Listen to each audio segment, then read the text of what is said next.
हम कौन हैं, कहाँ से आए हैं, हमारा उद्देश्य क्या है यहाँ रहने का। ये जीने मरने वाला जो सिस्टम है, सिलसिला है, ये है क्या।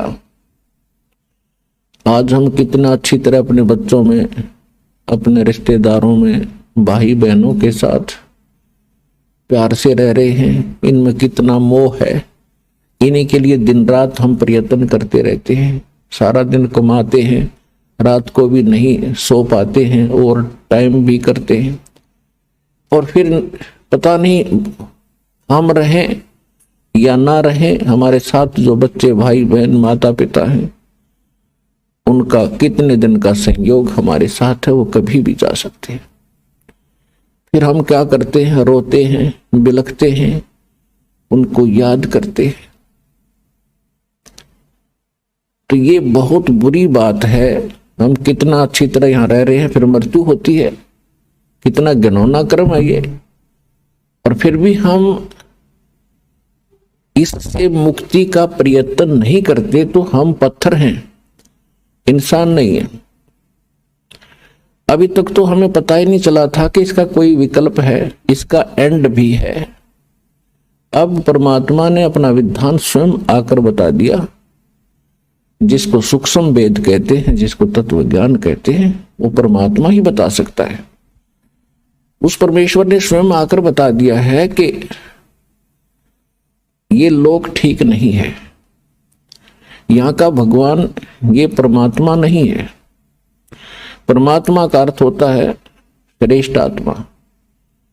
यहां का जो मालिक है ये परमात्मा नहीं है।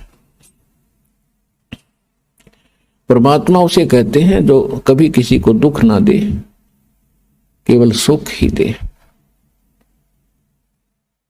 और भगवान कहते हैं जो भोग्य पदार्थ प्रदान करे। तो परमात्मा तो एक ही है। बाकी कसाई भी भगवान होता, अपने बकरों के लिए उनको खूब सुविधा देता है, चारा चराता है, पानी की व्यवस्था करता है, झोंपड़ी सेट डालकर गर्मी सर्दी से बचाता है।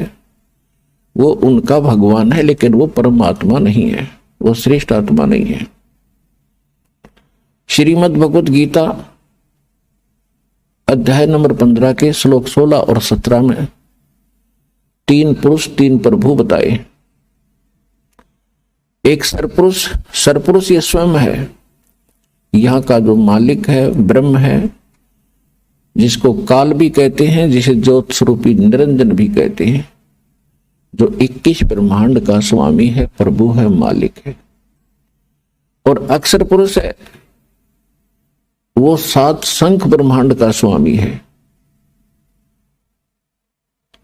और ये दोनों नासवान हैं, इनके अंतर्गत जितने प्राणी हैं उनकी जन्म और मृत्यु सदा बनी रहेगी। गीता अध्याय नंबर 15 के श्लोक 17 में स्पष्ट किया है कि उत्तम पुरुष है तो अन्य परमात्मा इति उदाहरत है, ये लोकतरम आविश्य विवर्ती अवैश्वर है। इसमें यह स्पष्ट किया है कि उत्तम पुरुष, श्रेष्ठ परमात्मा, श्रेष्ठ प्रभु, वो तो कोई इन दोनों से अन्य है। और परमात्मा इति उदाहरते है, जिसको परमात्मा कहते हैं, वो परमात्मा है। वो दुख नहीं देता, वो सुख ही सुख देता है। वो सुख का सागर है। सुख सागर का अर्थ है कि जहां सुख का एंड ना हो, समाप्त ना हो। और वही तीनों लोकों में प्रवेश करके सबका धारण पोषण करता है। तो यहां सतलोक आश्रम बरवाला जिला हिसार के अंदर उस परमात्मा की जानकारी दी जाती है और उसको प्राप्त करने की विधि बताई जाती है। वो परमात्मा, उस परमात्मा की शरण में आने से कबीर भगवान है, वो कबीर परमात्मा है, वो वास्तव में भगवान है, वास्तव परमात्मा है। और उसकी शरण में आने के उपरांत आपको यहां भी सुख देगा, क्योंकि वो सुख सागर है, वो परमात्मा है, दुख नहीं देता।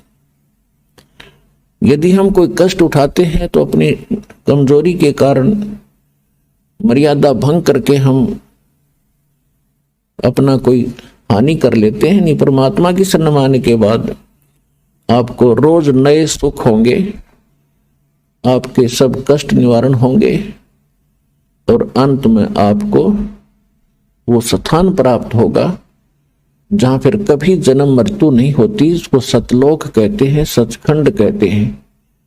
वहां आपकी ऐसे ही परिवार होगा, फिर वो कभी मृत्यु में नहीं आएंगे। वहां विकार नहीं है, राग द्वेष नहीं है, वहां केवल सुख ही सुख है। वहां आप पहले रहते थे, वहां आपको बहुत सुख था, उस सुख को छोड़कर आप गफलत करके यहां आ गए इस गंदे लोक में। अब आपको वो सुख याद आते हैं कि काम ना करूं और सारी वस्तु मिल जाए। सबकी नीत ये है कि काम करना ना पड़े, सारी सुविधाएं उपलब्ध हो, बड़ी कोठी हो, कार हो, घूमन फिरने खूब बाग बगीचे हो, फवारे लगे हो। तो यहां तो वो हो ही नहीं सकता। यहां चाहे पूरी पृथ्वी का राजा बन जा, उसने भी काम करना पड़ेगा। तो ये कहां था? सतलोक के अंदर है। वह खूब सुविधाएं हैं, कुछ काम नहीं, भरे भंडारे भगवान के। अब जैसे आप यहां आते हो सतलोक आश्रम बरवाला के अंदर, यहां आपको बना बनाया भोजन मिलता है, बिछे बिछाए मैट मिलते हैं, सारी सुविधाएं हैं। आपको काम क्या है? खाओ पियो, अपना भक्ति करो, चर्चा करो परमात्मा की। कितना आनंद से दिन व्यतीत हो जाते हैं। तो इसी प्रकार ये एक रिहर्सल है उस सतलोक की। लेकिन वो जो सुख है वो तो यहां ना दिया जा सकता है और ना बताया जा सकता है। वो तो वहां जाने से ही आपको पता चलेगा। ये एक केवल उसकी थोड़ी सी नकल है। तो वहां जाने के बाद आपकी ना कभी मृत्यु होगी, ना कोई काया कष्ट होगा। इसलिए परमात्मा के चरणों में आकर के आपको